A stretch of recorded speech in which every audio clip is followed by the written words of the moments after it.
Hey, I recently had a video, I think it was called Suspension Tech Tips, two hot tech tips, right?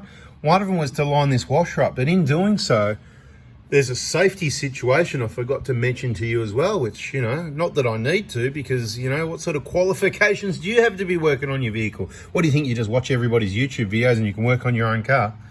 Well, apparently you can, but look, you working on your vehicle and you forgetting things and you mucking up and not taking care of safety and losing a finger or an arm or something worse, that's on you. So you better watch all the safety videos as well. Now, what's going on here is, remember we said we've got to bring it up, we've got to align that. If you missed the last video, subscribe, turn the bell on so you don't miss it. But in lining that up and then jacking it up to hold it there, and then you get your spanner and all that in there, how we doing that is, well, look, we've got a jack there with a piece of timber, not much pressure, just bringing it up a little bit. But I'm working in thongs because it's a weekend and I'm between, I'll tell you straight, I'm between the pool and the workshop, mate, getting a few things done on the 120. And we just done some retuning of the shock absorbers. That'll be in other videos. When you fix these up in the end, just make sure that little valve's pointing out in case it needs to be accessible, could come in handy. But don't forget your bottom bolt either, okay? 17mm, make sure that's nice and tight, and it gets damaged by rocks, I mentioned that. So the tech tip is, there was another tech tip. The tech tip is the safety tip. Do not wear thongs in the workshop. Make sure you got your heavy duty steel cap work boots. Bada bing, bada boom. Surely I can think of something else, safety tips, tech tips wise, to put in this video. Tech tip. You don't have to have a ratchet spanner. You can just use an open ender, get your 18mm out, and you just go.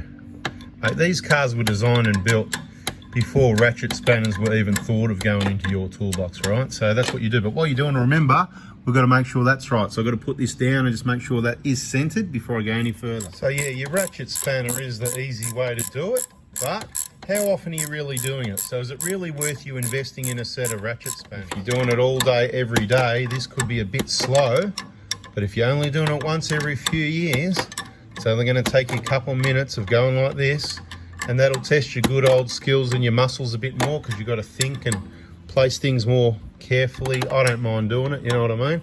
I can even do it holding a camera with a tendonitis on my left elbow from overworking it on another job. Yeah, first time I've ever had that. But the good news is I am recovering it from it quickly. As you can see, I can use the arm this way, and what I do is I turn it around. I do a couple of different ways, right? Get things working. And that's what you got to do. Make sure you stretch and work all your muscles. When you miss a group of muscles, that's when you have problems anyway. Stop waffling, Anthony. I'll get this back together. Okay, just to finish this one off, when you finish doing your rear suspension install, make sure you've watched all the videos first, of course, because it's got all the tips. With your coil springs, make sure the top is all setting center the way it's meant to be. Make sure the bottom around here, is sitting, beautiful the way it's meant to be. At the top, all the way to the end of the thread, just nicely. And you can see your washer sitting the way it's meant to, you go, yep, that's all right. That's sitting the center hole in the hole of the chassis. Then of course the bottom bolt just here, making sure that one is tight as well. It's not going to go anywhere. Ideally K-on shock guards, but R&D vehicle, not on this one. Worst case scenario, we damage a shocker on those corrugated dirt roads, and we can show some evidence of what can happen. But so far, the other set have done 120,000 Ks, those remote reservoir adjustables, no problem. I'm not recommending them. I'm just saying, for the first quite a while, they got absolutely pelted with rocks, no leaks, and they still work fine. We've put the shock guards on. They've been on for probably, let's say the first 45,000, no shock guards. Now, I'm talking too much information. All right, got to go. Subscribe, turn the bell on, catch you in the next video. See ya.